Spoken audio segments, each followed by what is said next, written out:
Covid മഹാമാരിക്ക് 5 വർഷങ്ങൾക്ക് ശേഷം ചൈനയിൽ വീണ്ടും മറ്റൊരു വൈറസ് വ്യാപിക്കുന്നു. ഹ്യൂമൻ മെറ്റാന്യൂമോ വൈറസ് ആണ് വ്യാപകമായി പടരുന്നത്.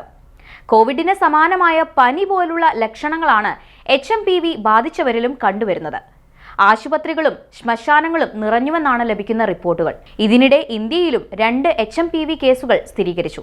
കർണാടകയിലാണ് 2 കേസുകളും സ്ഥിരീകരിച്ചത്. യലഹങ്കയിലെ സ്വകാര്യ ആശുപത്രിയിൽ ചികിത്സയിലുള്ള 8 മാസം പ്രായമുള്ള ആൺകുഞ്ഞിനും 3 മാസം പ്രായമുള്ള പെൺകുഞ്ഞിനുമാണ് രോഗം സ്ഥിരീകരിച്ചത്. ജനുവരി 3-നാണ് ആൺകുഞ്ഞിന് രോഗം സ്ഥിരീകരിച്ചത്.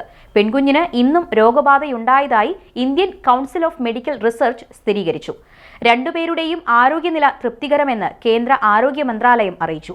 കുഞ്ഞുങ്ങൾക്ക് എവിടെ നിന്നാണ് രോഗം പിടിപെട്ടതെന്നത് ഇതുവരെയും വ്യക്തമായിട്ടില്ല. അതേസമയം കുഞ്ഞുങ്ങൾക്ക് ചൈനയിൽ കണ്ടെത്തിയ HMPV വകഭേദമാണോ എന്ന് സ്ഥിരീകരിക്കേണ്ടതുണ്ട്.